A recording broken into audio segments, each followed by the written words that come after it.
Salut à tous.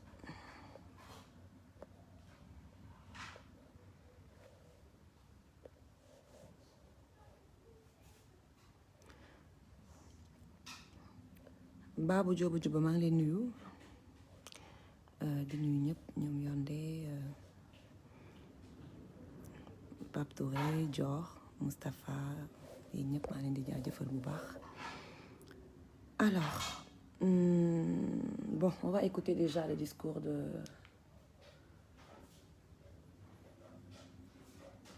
citoyen sénégalais d'Antoine. Une jeune dame de 20 ans et un député dirigeant un parti politique. Dans le déroulement de la procédure judiciaire, parce que tey li ñu war a waxtaanee dafa bari. La personne incriminée a on n'est pas des moutons de la République. Son refus public loolu moom il faut que ce soit clair. est ostentatoire à répondre devant la justice. Il a d'autre part, par des messages répétés, lancé des appels à la violence, à l'insurrection et à l'affaiblissement de l'autorité de l'État. Ces actes de provocation sans précédent c'est très important et sans commune mesure. Parce que mbir mi dafa mel ni à un moment donné nekkatul affaire privée te ñi ñuy wooyee les intellectuels il faut qu'ils arrêtent de nous tympaniser en fait parce que fii kenn doful te ñëpp dañoo nite mbir mi dafa dépassé privé parce que pour man waxuma sax mbirum Adji Sarr côté viol parce que jigéen ñi je pense que seen kàddu jugagul ndax supposons viol amul naka nañ nar a xoolee jigéen yi nga xamante ne saasu ne ak suñu doom yi nga xamante ne 2 ans 3 ans pédophile yaa nga fi di leen def ay attouchement di leen violer lii bu nekkee dafa nekk benn coup d'état ñu jël jigéen teg ko ci kanam comme la ñu naan góor ñi bu ñu gisee jigéen dootuñu amati seen sago ba bëgg a piéger ki nga xamante ne mooy monsieur Sonko loolu askan bi duñ ko seetaan te ma bëgg a waxaat leneen tamit avant ñuy avancer ci discours bi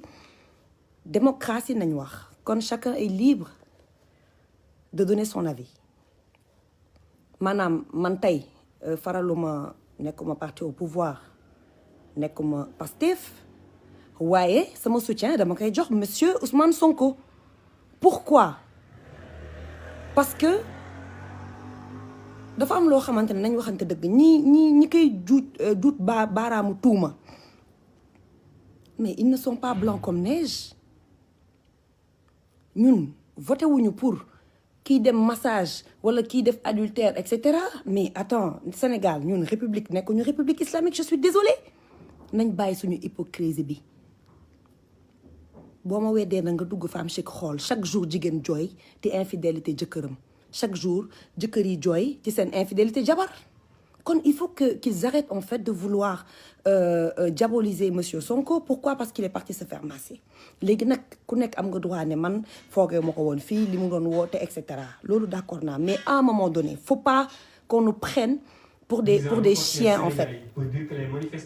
Voilà, excusez-moi xam ngeen lu tax nañ waxante dëgg bon je vais diminuer un peu xam ngeen lu tax tey ma leen di wax lii que dafa war a nekk lu am importance. On ne va pas voter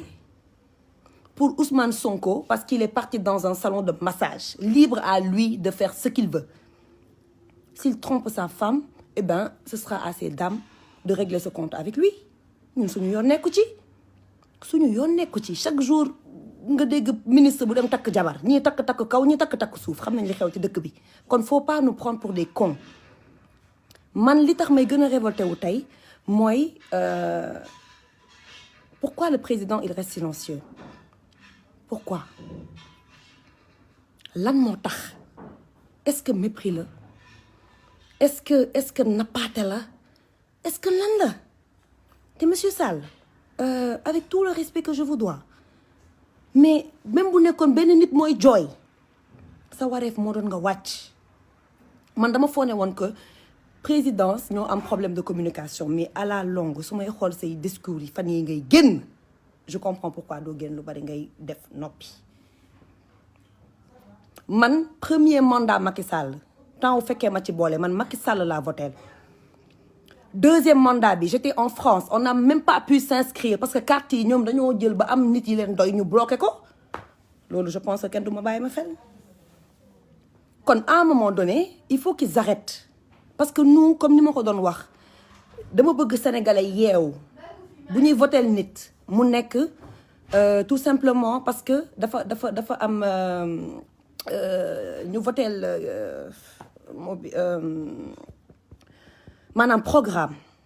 il faut que ñun sénégalais ñu votel nit parce que dafa am programme muy benn deuxième chose tout le temps problème mu loi dañ koy am mooy monsieur Sall bi ma doon yëg dafa newoon que bu defee 2 mandats day bàyyi waaye léegi ñu ngi bëgg indi affaire loi boo xamante ne ça a été fait par des hommes pour des hommes entre parenthèses ma defaale benn coucou pour code de la famille nga xamante ne jigéen ñi gisuñ ci seen bopp bref pour des sama sujet muy loi boo xamante ne dafa yàgg ay 1950 nañ lay wax ay 1960 fekk na léegi dëkk bi dox na dëkk bi changé na kon il faut qu'ils arrêtent de nous prendre pour des cons mun nañu nax benn yoon waaye kenn duñu nax ñaari yoon kon sénégalais yi damaa bëgg balaa may yeggali sama wax ngeen yeewu nekk nit ñaata sénégalais ñoo fi dee man j'ai été sur le terrain li may wax tey dama nekk sur le terrain nekkuma ci internet bi di encourager nit ki naan ko bravo merci non nekk naa ci terrain bi dem ba Saint-Louis dem ba Mbour def fa événement ñu bloqué woon ma préfet bi dafa bañoon préfet Mbour bi que du ma ko def dama yéeg wàcc woote samay nit jàppale ma mën ko def woo jeunesse bi les images sont là dinaa leen ko wan pour dire non à l'immigration clandestine j'ai été sur le terrain pour me battre ci littoral bi lan nañ daan wax sénégalais boo toogee wàcc wala buñ la jàppee kenn du la seet si d'accord waaye au moins du ma bokk ci ñi nga xamante ne dañuy noppi parce que nit benn yoon ngay dee tey nekk sama kër taal sama clim dugg sama oto moo gën a yomb ci man te dafa am leneen tamit loo xam ne maa ngi koy dégg mooy ñu ne la waaw da ngay demander audience da ngay kaas Macky Sall audience non Macky Sall moomul ministère yi nous on est des sénégalais bu ñu soxlaa dem audience dañuy demander audience parce qu'on a des projets yoo xam ne yaa ngi may dégg comme si tous les autres sénégalais dañu koy bind ñu koy financer kon ça veut pas dire que nit dafa nekk opposition wala parti au pouvoir que dañ ko war a xeex di ko sànni xeer ancien président dinañ ko dégg ancien ministre dinañ ko dégg waaye ancienne naag sénégalaise kenn du ko dégg ci àddina kon pays bi ñun ñoo ko moom vous parlez de paix ñun duñu woote violence te dañuy ñaawlu li nga xamante ne xew na fan yi passé waaye yuuxu boo gis am na lu ko waral sëgëm nit ñaa ngi dee mais attends ministre de l'intérieur barki dee moo Ndiaye monsieur John monsieur Antoine Félix mais attends monsieur John man j'ai rien contre cet homme mais hier mais quelle agressivité il était limite sur le point de nous donner des claques. Idrissa Seck même si son discours dafa xaw a nekk benn discours de politicien mais au moins il a mis les formes mais moi j'étais choquée hier d'entendre de regarder monsieur Antoine à la télé fas kanam gi parler comme si day dem guerre oh léegi nag yéen boo leen nangoo lii dëkk bu tàkk ngeen di wax sàcc Auchan ngeen di wax chaque jour tubaab yi ñëw piller suñu géej gi gis ngeen pillage bi xew démb dafa nekk lu ndaw te ñi nga xamante ne ñooy piller suuf si di sàcc milliards yi ñooñu dañ leen gisul xale yi nañ gis te tamit dama koy condamné waxuma que dama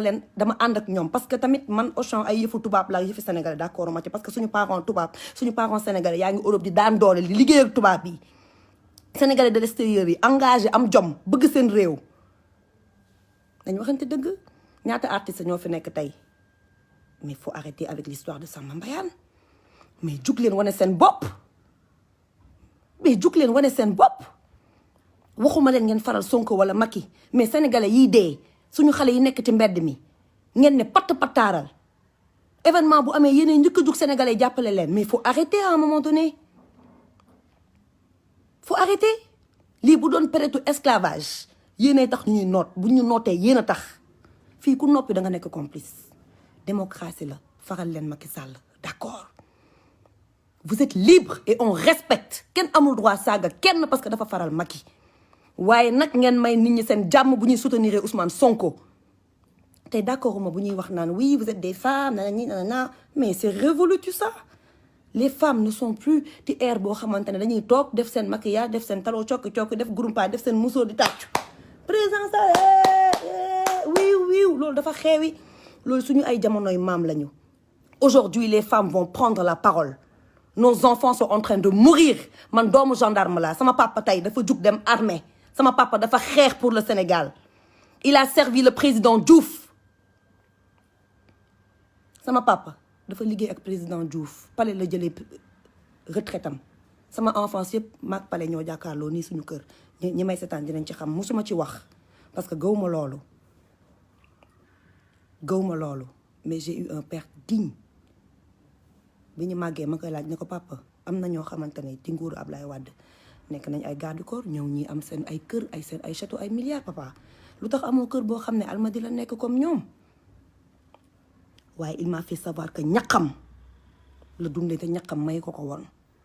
c'est un homme très noble waaye tey alhamdulilah parce que bi mu retraité yàgg na te mosoo dégg dara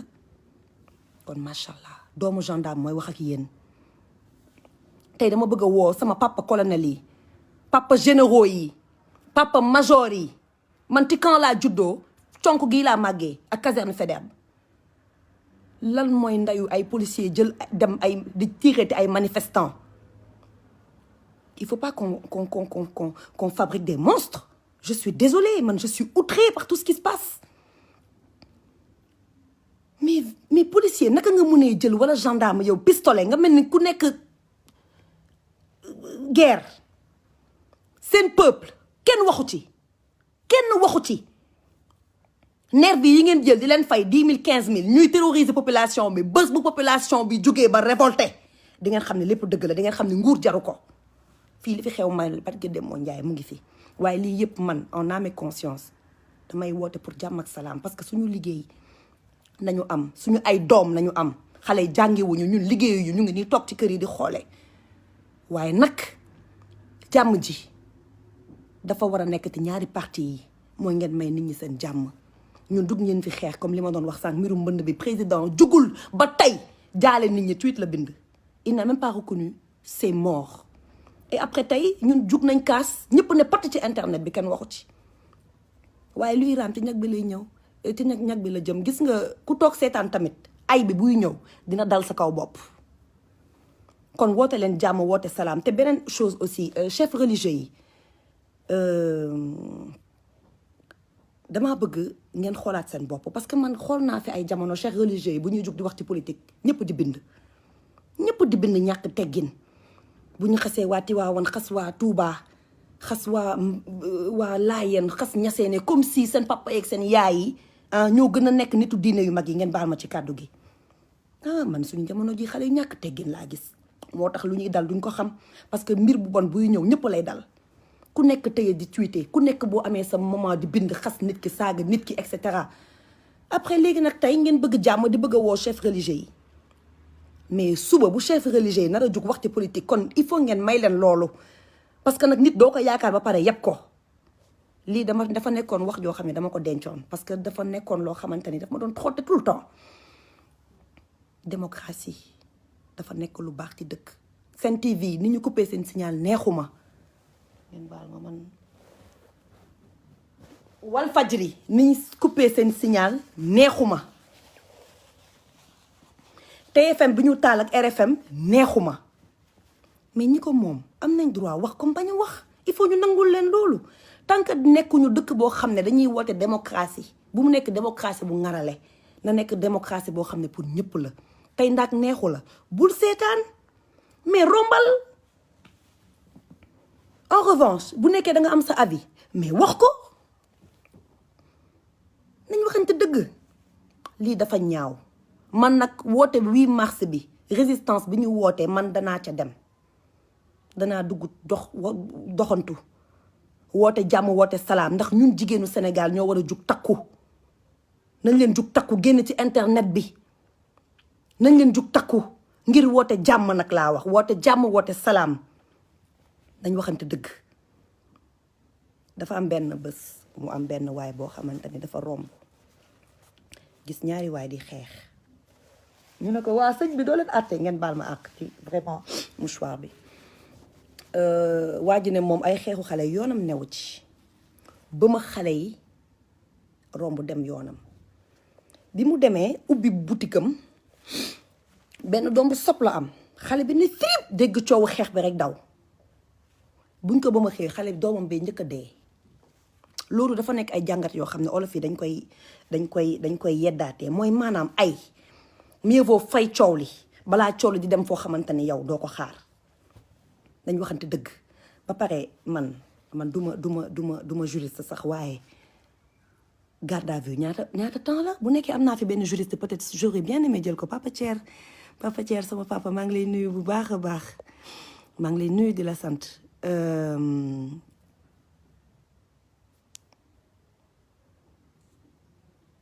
maa ngi lay bu nekkee am naa fi benn juriste parce que Idrissa kii nu mu tuddati Sonko ñaata temps nañ ko war a téye kon ça veut dire que lundi bu ñu ko bëggee yëkkatiwaat immunité parlementaire am ça veut dire qu'ils n'ont même pas le droit de retenir Sonko après ñuy wax waxu privé c'est pas privé c'est public bëgg naa xam na Adji Sarr wax na dëgg bëgg naa xam ndax Sonko def na bu defee na wuy ju yoon comme ñëpp ñi nga xamante ne ñuy def ay ñaawteef waaye ay bu deful ma xam ni dañoo nekk ci nguur boo xamante ne bëgguñu benn opposant te yenn nii nekkul stratégie de jël Idrissa Seck teg sa wet jël ñeneen ñi teg seen wet jël ñëpp teg sa wet nga ne yow yaa gën a muus waaw muus nga et man je félicite quand même esprit bi nga am macha allah vous êtes très intelligent waaye intelligence boobu nañ ko jël xool askan wi wala ñuy jël di defar ay terres yoo xamante ne demut bien vrai que man bëgg naa développement ci côté wàllum dem ak dikk parce que dafa nekk loo xamante ne infrastructure dafa nekk lu baax ci dëkk waaye pendant ce temps ñu jàngal xale yi ñu am formation professionnelle ñaata nit ñoo fi am ay diplôme te mënuñu sax liggéey mënuñu dara man mii sax amul diplôme yu ñu am maa leen di jàngal parce que yàgg naa liggéey plus de presque 15 ans ma am ko ci kiiwu professionnel nañ waxante dëgg formation professionnelle lu xale yi nañ war a lijjanti suuf si nga xamante ne da ngeen koy jël di ko tabax di dëkk ku nekk ci nguur un mois yor ay milliards di ko pasaree ci dëkk bi bañ ko ci wax yéen a xam lu tax bëggu leen wàcc nguur gi yéen a xam lu tax bëggu leen wàcc di wut ay nervi xoxotal nit ñi gis nga fii benn yoon nañuy dee te toog suñu kër noppi di dee wàcc deeti mbedd bi moo ko gën dafa am une fois ma am ku may waxtaanal ci màggalu Tuubaa bi ma ne ko man gét baal ma ne ko man dama war a dem màggali mu ne ma corona bii ma ne ko munoo yaakaar nit ba pare ragal ma ne ko tey ma dem màggal Touba corona moo ma gën a ma toog fii Dakar corona gàcce parce que mënuma woote taalibe gi ma doon di ragal ay corona bien vrai que damay moytu waaye benn instant c'est pour vous dire que la foi est au-dessus de tout dem nañ ci jàmm ak salaam ñu toog ay weer kenn déggul pepp kaa te ñëpp ubbi woon seen nopp di xaar nit ñi daanu comme ay mouche c'est juste pour vous dire que yàlla kese mooy tànn waaye nag sabablu dafa baax ci doomu aadama te man fii Sénégal gisuma fi sa sabablu hypocrisie laa fi gis ku fi gën a toog mën a juger wax ko ba pare ngeen bañ nit ñi juger am na une fois ma toog dégg ku ne waa xaw ma lan on peut pas être juge mais non c'est pas vrai fii équipe nationale buy football tout le monde est entraîneur fii problème bu amee ñëpp ay avocat lañ ak ay juge kon monsieur Sonko n'est pas n'importe qui monsieur Sonko n'est pas n'importe qui bien vrai que nag coow li ci mbirum Adji Sarr la jóge sénégalais yi génn mer waaye c'est pas que les gens de Pastef c'est ay sympathisants am ñoo fees ci mbedd mi ay xale yoo xamante ne tamit dañoo inconscient xiif di leen rey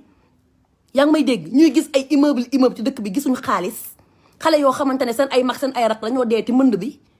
xale yoo xamante ni dañoo toog gis seen ay frère di dem ci gaal gi nañ waxante dëgg ñun loolu yëpp neexuñu waaye yàgg nañ fi gis fii muy Sénégal di France gilets jaunes yi dugg nañ ci ay boutique Louis Vuitton ay yu ne toj fa yàq fa sàcc seen bagage yëpp metti na ci xol waaye comme li ñuy wax njëkkee wuñ ko fi te duñ ko mujjee dañ waxante dëgg waxuma nag ni loolu dafa baax waaye diaboliser bi ñuy bëgg diaboliser ñi nga xamante ne ñooy def marche pacifique laay bañ di ko jël di ko def ci turu Sonko déglu leen bu baax li nga xamante ne la gars yi wax ils sont en train de jouer ak psychologie nit ñi di naan que Sonko ay nitam ñoo génn toj et cetera non non moi j'étais avec le président Sall ci premier mandat wam ci suuf moi je l'ai croisé parce que j'étais avec Youssou Ndour boo ko fekkee ma ci boole Moustapha Niasse romb na ma nii ñun dugg nañ ci lacrymogène yi di xeex man ak Mame Sira bu dee mu ngi seetaan dina ko mën a prouver Adja Sy était à mes côtés j'ai la photo ici kon wàccoon naa ci terrain bi xeex Ndiaga Ndour mën na ma ko firnde parce que moo naroon fay ñi ne waroon jóge Thiès ma indi leen plus de 10 cas ñu jóge Kaolack ak Tata Ndiouk ñu mobiliser leen pour ñu ñëw finalement sa requête a été refusée kon tey waruñu toog jël nguur après def yeneen air daal changer rouler koo xamante ne yow mais moi je suis déçue j'ai beaucoup de respect pour notre président parce que suñu président la président de tous les Sénégalais la nga voté nga ba ñàkk voté waaye li ma naqari mooy naka nga mën a am prétention toog ci ay journalistes yoo xamante ne des fois seen répondant dafa des man mi nekk journaliste ba ma fa nekkoon poser question yi Sénégalais di laaj naka nga mën a toogee limite snobé en fait non man gisuma morceau bu xonk gisuma yu xonk gisuma lu rouge mais ku gisul lu xonk lu rouge gis toj mi ñàkk gis lu xonk ak lu rouge moo tax toj mi am waaw nit nag du wax dara di ko ragal la ma ca góobee gar ko waaye sama liberté de penser kenn du ma ko yàqal kenn Bob Marley wéy na wéy bu am solo emancipate yourself from mental slavery esclavage nii amatul dañuy dugg sa mind bi jàpp la xoxotal la nga nekk xolal nga nekk bukk duñ ko nangu tey duñ ko nangu ëllëg na jàmm ñëw ci dëkk bi waaye lii mayee jàmm mooy président na nga génn wax ak sa askan waxal ak askan wi askan bi jooy nañu on a un pied à terre les mamans souffrent parce qu'on a peur pour nos enfants les nervis sont en train de tuer ces gosses qui sont-ils que justice soit faite man politique gu ma waaye le Sénégal m'a tout donné fii laa màggee élite modèle look def fi lu ne tey yomboon na ci man ma toog ne patt pataaral teg sama we ba fii takk samay xef ba fii waaye fu mu waree dama koy def waaye fu ñu waree simmeeku sol tubay sol casquette wàcc ci terrain bi dama koy def lii xew ñaaw na neexuma vous êtes des intellectuels vous vous dites intellectuel wàcc leen ci terrain bi ngeen def débat d'intellectuel askan bi woon mën a tànn ba pare les opposants man am na ñoo xam ne dégguma leen du ma leen cité nag tey mais xam ngeen leen message leen ma yan opposant ngeen gis bëgg réew ba pare defoo dara pour sa réew vous êtes où vous avez peur de quoi sortez parlez avec le peuple yow naka ngay mën a nekkee opposant Barthélémy Diaz nañ gis mais Cheikh Omar Sy nañ gis ancien député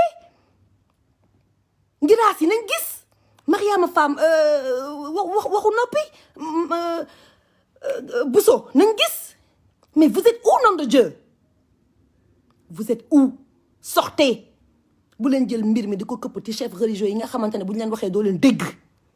ngeen naan vous êtes dans un pays de droit un pays républicain mais parlez alors parlez wax leen fan ngeen nekk génn leen askan baa ngi jooy xale yi ngeen di gis kese d'accord sàcc nañu def nañ lu leen saf xiif nañ payé ñëpp boutique yëpp waaye y a pas que ces enfants là ñi ko wax ak ñi ko waxul ñu ngi ci kër yi di ñaxtu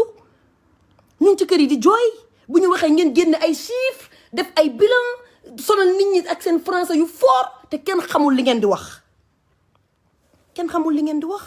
wala boog Macron nañuy xaar mu wax président Macron si vous êtes au courant de ce qui se passe au Sénégal parlez on sait plus en fait c'est bleu blanc rouge wala vert jaune rouge man nag citoyenne laa te dëkk bi laa dëkk doomu gendarme laa bokkuma ragaluma nit mën nga ma jaay doole waaye barki Serigne Touba lu ma waaye def dama koy bàyyi ak Sëñ Fallou Mbacké fii ngeen def ak ñàkk def de près ou de loin yàlla nañu yàlla àtteeg yéen ñun dañoo sonn kenn mënuñoo respecté africain nii ret avec toutes les ressources que l'Afrique a mais posez-vous la question pourquoi on a un problème de dirigeants est-ce que c'est le peuple qui dort nañ waxante dëgg tel peuple tel président nañ leen jug ñu yeewu yàlla du wàcc defaral ñu suñu dëkk bi lu ñu naqari nag nañ ko jug xeex ko te bàyyi nit ñi ñuy xoqatal comme ngeen leen justice bi dafa nekk justice su ñëpp tëddee njaaxaanaay Ousmane Sonko tey kenn waru ko woon tëj di ko jël di ko yóbbu xeex goo xam ne amul avocat sénégalais toog ne pat patt du fi am te gis ngeen jàmm ji boo leen ko bàyyiwul ci biir kër yi la leen nit ñi di fekk sànni leen lacrymogène rey leen. et aussi ma yeggale ci policiers yi ñun ay doomu gendarme lañu ñun mësuñu gis suñu papa def lii ñun suñu papa dem na guerre maire bi toog di jooy jaaxle tempswul jamono yi Liban ñun juddooguñ sax ay nettali nañ ci am. Sénégal naka xewe événement naar yi boobu xale lañ woon déggoon nañ liñ fi wax kon jàmm nañuy ñaan duñu ñaan xay mais li ma leen mën a wax mooy jug leen jigéen ñi jug leen bàyyi seen oto yi wàcc wax ak nit ñi góor ñi jug leen ah sama waa kër yi dañuy tiit ndeysaan sama waa kër yi dañuy tiit di ngeen tiit di ngeen jaaxle mais nañ waxante dëgg. woykat yi vous êtes où? Les chanteurs vous êtes où? Les artistes vous êtes où? On a entendu que les rappeurs. Ceci n'est pas normal. Même waxuma la ngeen nekk partisan mais tey xale yii dee Bignona xale yii dee feneen ak feneen xale yi dee fépp ñuy tiire bal buñ ko posté oh rip subhanallah vive la démocratie. Je suis désolée mais arrêtez de vous cacher derrière vos smartphones mais arrêtez. Pendant le peuple brûle nous sommes tous chez nous toog di xoole au nom de quoi? Au nom de quoi? Mais chaque jour ay ñoom Guy Marius Sagna war nañ toog ñu koy simmi taatu neen dungu di ko bëgg a toroxal psychologiquement mais s'il n'est pas fort il va devenir fou mun na génn rey nit mun na génn dof mun na génn nekk beneen personne mais loolu su boobaa faute bi état bi la bu ñu nee Macky Sall c'est pas que lui moo ñëw di simmi waate mais tey pépp sénégalais liir buy soog a juddu sax tey sa responsabilité Macky Sall da ko yor parce que moom mooy suñu président kon monsieur le président dara mën na laa umpute réew mi tuuti nga di wax ay wax yu kenn xamul sànq man xaw ma sax li nga bind sànq tellement que j'étais choquée amul benn massa. Ne nous envoyez pas votre ministre de l'Intérieur qui sera certainement changé demain ou après-demain.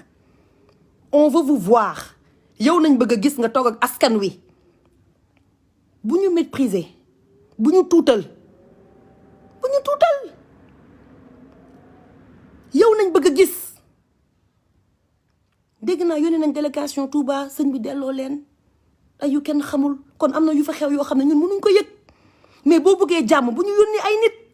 Idrissa Seck génn na mais Idrissa Seck li mu def sénégalais peut-être ñu bëri nañ waxante dëgg génn bi kan la saf.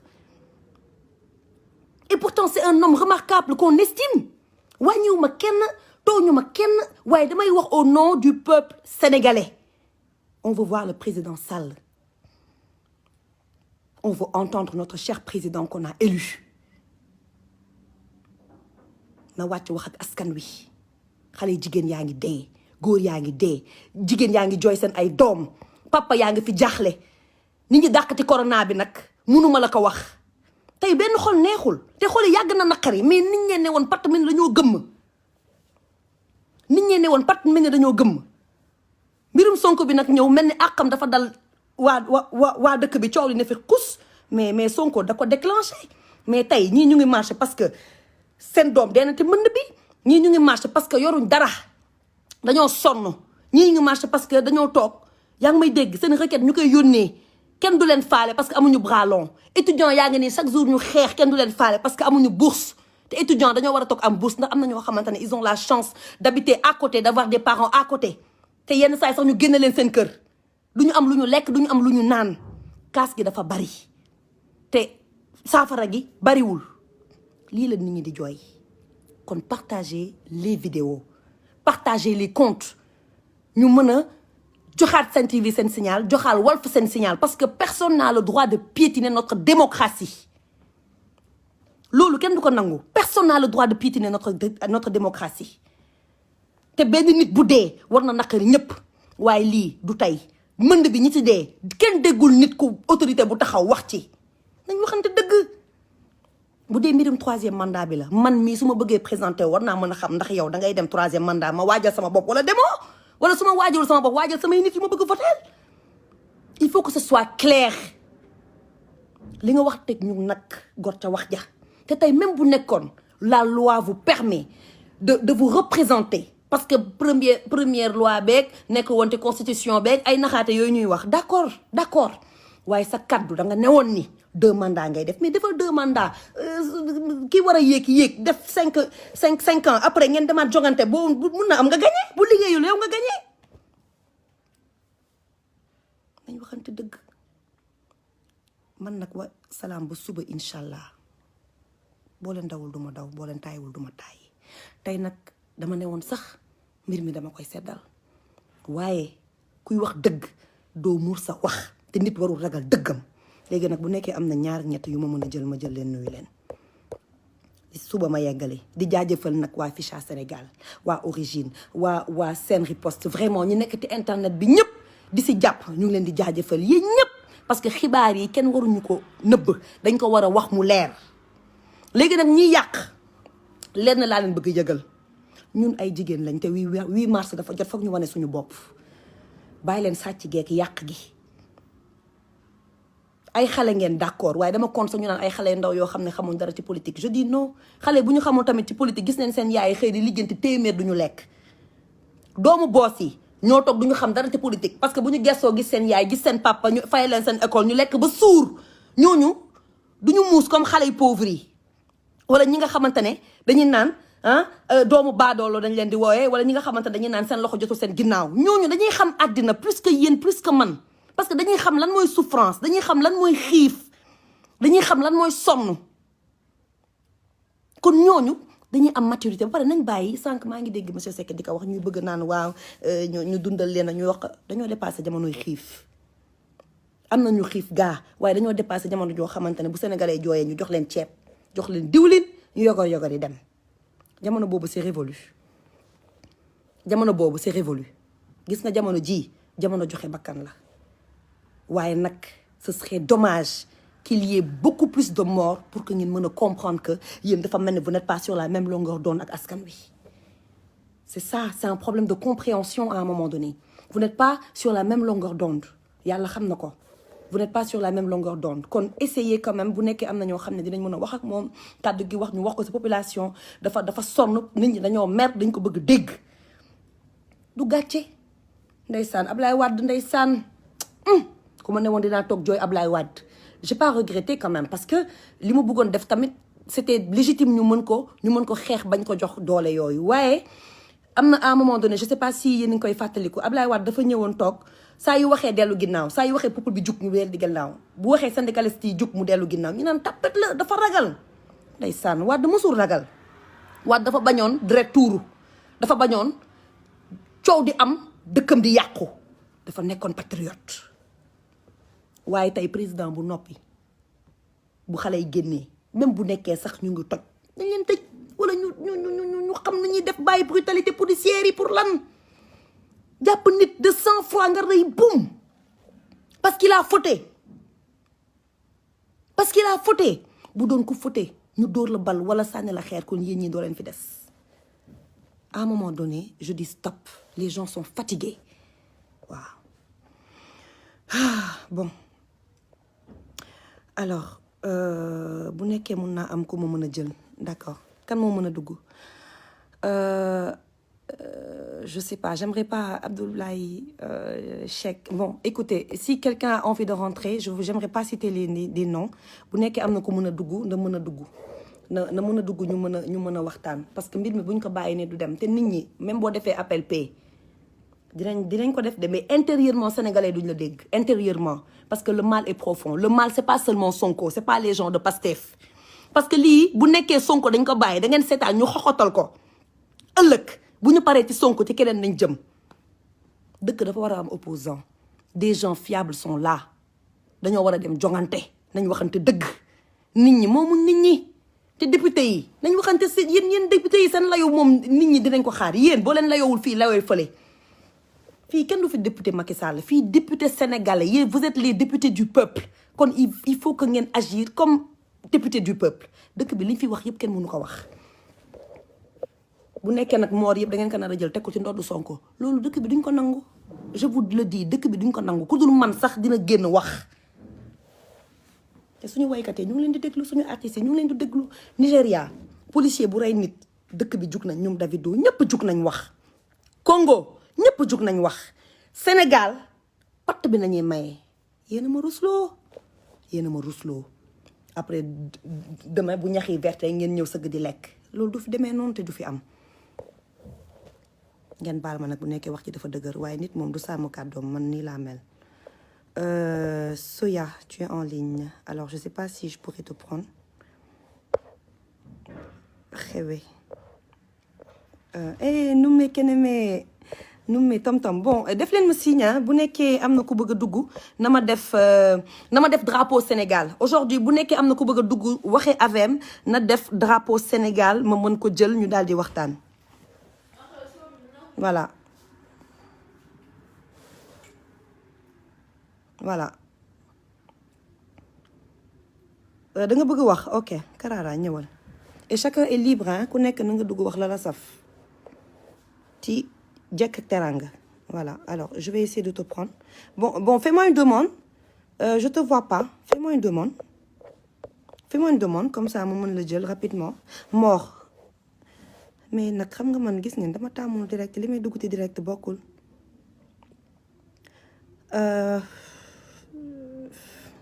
Ma Thérèse maa ngi lay nuyu. Ngeen jéggal ma nag ci mouchoir bi ñandu bi dama jóge ci feebar dama wérul sax mais bon mënuma woon bañ a noppi. Maguette Biéry j'aimerais bien te Maguette ma chérie d'amour mais comment faire kan laa mën a jël je sais pas s'il va prendre. Bon on va essayer avec honorable député, j'ai vu qu'il était là.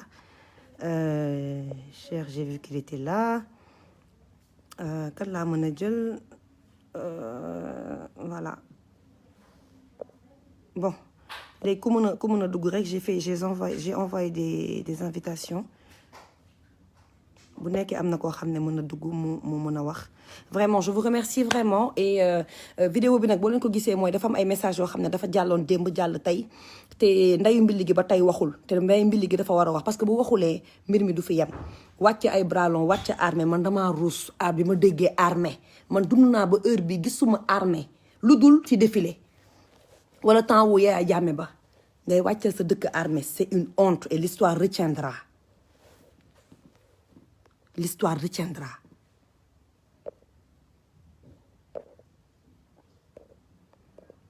Bon, excusez-moi. Bon, j'arrive pas à envoyer des invitations. Écoutez, demain, Inch'Allah, on en reparlera. En tout cas, la résistance continue. On est le peuple sénégalais. Oui à la démocratie et non à l'oppression. Ousmane Sonko nag nañ ko may jàmm mañ ko salaam dëkk bi jàmm ñëwaat ci jàmm ak salaam jaajëf.